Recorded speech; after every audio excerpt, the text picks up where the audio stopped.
रविवार का दिन था। मैं घर पर अकेला बैठा था। शाम का वक्त हो रहा था और काम करने का मन नहीं कर रहा था। अचानक मैंने सोचा कि चलो थोड़ा बाहर घूम के आते हैं। वैसे भी रोज ऑफिस और घर के अलावा कुछ सोच नहीं पाते। ऐसे में जब मैं घर से निकला तो देखा कि बहुत सारे लोग अपनी मंजिल तक पहुंचने के लिए बस और टेम्पो का इंतजार कर रहे थे।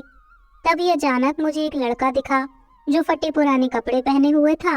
कम से कम उसकी उम्र 10 से 12 साल होगी। वह लड़का भूख से बेहाल लोगों से खाने के लिए कुछ मांग रहा था, पर कोई कुछ भी देने को तैयार नहीं था। फिर कुछ ही देर में वो लड़का आगे चला गया और मैंने देखा एक व्यक्ति से वह पानी मांग रहा था। ऐसा लग रहा था कि वह बहुत प्यासा हो, लेकिन उस व्यक्ति ने पानी देने से इनकार कर दिया। अचानक एक कार वहां पर आकर रुकी।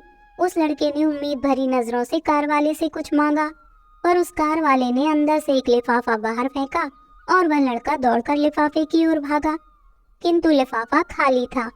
उस लड़के ने लिफाफा फेंककर निराश मन से आगे बढ़ा और तभी उसकी नजर एक पेड़ के नीचे बैठे आदमी पर पड़ी।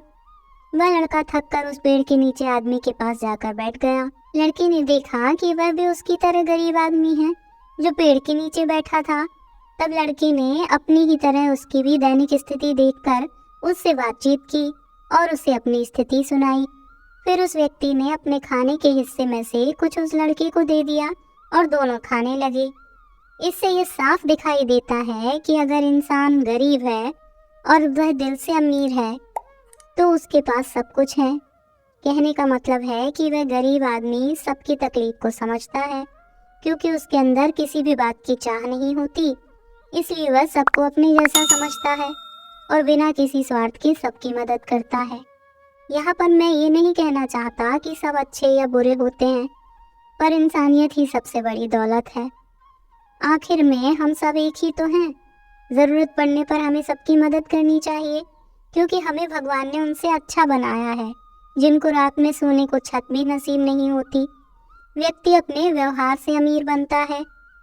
आपका चेहरा एक मुस्कान दे सकता है, आपका मुंह किसी की प्रशंसा कर सकता है, आपके हाथ किसी ज़रूरतमंद की सहायता कर सकते हैं।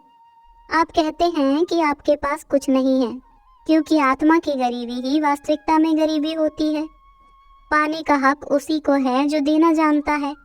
जो व्यक्ति किसी दूसरे के चेहरे पर हंसी और जीवन में खुशी लाने की क्षमता रखता है, ईश्वर उसके चेहरे से कभी हंसी और जीवन से खुशियां कम नहीं होने देता। हाथों का सच्चा आभूषण तो दान ही है। ये एक संदेश है कि जरूरतमंद लोगों की मदद करें, अमीर बने दिल से और इंसानियत पैसों से नहीं।